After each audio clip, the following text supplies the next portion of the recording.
اعوذ باللہ من الشیطان الرجیم بسم اللہ الرحمن الرحیم۔ السلام علیکم ورحمۃ اللہ وبرکاتہ۔ تمام ناظرین کو امان اسلامک ٹی وی میں خوش آمدید۔ آج ہم اپنے ناظرین کو ایک سبق آموز کہانی جو کہ ہے سچے دوست کی پہچان سنا رہے ہیں۔ تو چلیں شروع کرتے ہیں آج کی یہ خوبصورت کہانی۔ کسی شخص کا ایک ہی بیٹا تھا جو روز رات کو دیر سے آتا اور جب بھی اس سے باپ پوچھتا کہ بیٹا کہاں تھے تو جھوٹ بولتا اور کہتا ابا جان دوستوں کے ساتھ تھا۔ ایک دن بیٹا جب بہت زیادہ دیر سے آیا تو باپ نے کہا کہ بیٹا آج ہم آپ کے دوستوں سے ملنا چاہتے ہیں۔ بیٹے نے فوراً کہا ابا جان اس وقت ابھی تو رات کے 2 بجے ہیں، ایسا کرتے ہیں کہ کل چلتے ہیں۔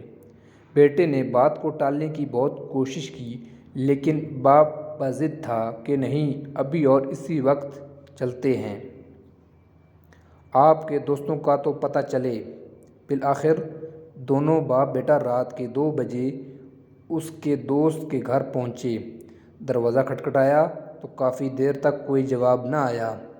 بالآخر آواز آئی کہ کون ہے دروازے پر؟ پوچھنے والا اس کے دوست کا باپ تھا۔ آنے کی وجہ دریافت کی تو لڑکے نے کہا اپنے دوست سے ملنے آیا ہوں۔ اس کے والد نے کہا اس وقت؟ مگر وہ تو اس وقت سو رہا ہے۔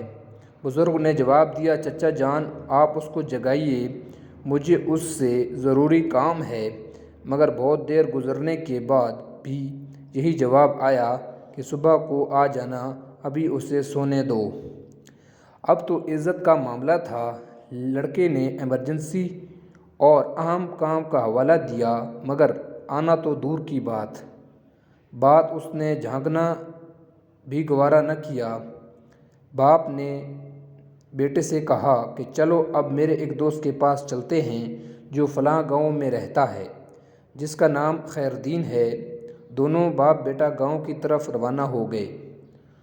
دور سفر کرتے کرتے اذانوں سے ذرا پہلے تو اس گاؤں پہنچے اور خیردین کے گھر کا دروازہ کھٹکھٹایا مگر جواب نہ آیا۔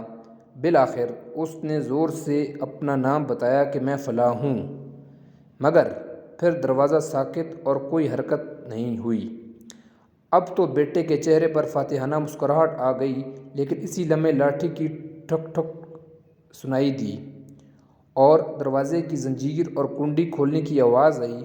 ایک بوڑھا شخص برآمد ہوا جس نے لپٹ کر اپنے دوست کو گلے لگایا اور بولا میرے دوست بہت معذرت، مجھے دیر اس لیے ہوئی کہ جب تم نے سال کے بعد میرا دروازہ رات گئے کھٹکھٹایا تو مجھے لگا کہ شاید تم کسی مصیبت میں ہو، اس لیے اپنے پاس جو پیسے جمع کیے تھے اس کو نکال کے لایا کہ شاید تم کو پیسوں کی ضرورت ہو۔ پھر اپنے بیٹے کو اٹھایا کہ شاید بندوں کی ضرورت ہوگی، پھر سوچا کہ شاید کوئی پنچایت ہوگی اور فیصلے کے لیے پگ کی ضرورت ہوگی تو اس لیے اپنی پگ بھی لایا۔ اب سب کچھ تمہارے سامنے ہے میرے دوست، پہلے یہ بتاؤ کہ تم کو کس چیز کی ضرورت ہے؟ یہ سن کر بیٹے کی آنکھوں سے آنسو آ گئے کہ ابا جی کتنا سمجھاتے تھے کہ بیٹا دوست وہ نہیں ہوتا جو ہر چوک چراہے پر آپ کے ساتھ ہو، بلکہ دوست وہ ہوتا ہے جو آپ کے ہر دکھ درد میں ساتھ ہو۔ اسی لیے دوست کا نسلی ہونا بہت ضروری ہے۔ ویڈیو دیکھنے کا شکریہ۔ اللہ حافظ۔ السلام علیکم ورحمۃ اللہ وبرکاتہ۔